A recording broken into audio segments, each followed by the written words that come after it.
Life is full of challenges, and at times it can feel overwhelming. But when you have someone by your side, someone who supports, encourages, and believes in you, those struggles become easier to bear. Nainganyo mi og tanong og kakaw tungod kay naa manggoy lakaw sa DE combine sa Kinimer nga kumpanya. Nihangyo ko nga mo kuyog kay gusto ko mo tan-aw pud sa ilang tour para sa pagtanaw sa mga kakaw sa Maragusan. Pag-abot na ko dito ko nainganyo nga kanindot day sa kakaw nga itanom mao to nga pagbalik namo gihina-hina na mo tanom napilyor tungod kay giinit, tungod kay walay mga pagtuon.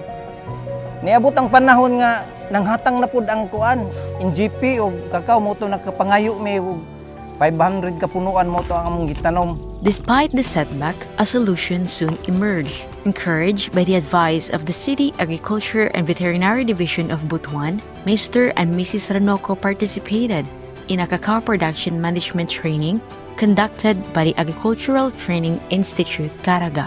The training equipped them with the skills and knowledge to properly manage their cacao seedlings, from handling to harvesting. Through the application of the right techniques, their production increased and they began to see the fruits of their labor. So kaloy sa Dios nakita nga mabungahon gyud ang tanom nga gihatag sa NGP. So diha namo nakita nga suporta gyud mi pagpa-eskwela sa among duha ka anak. So kaloy sa Ginoo sila nakahuman.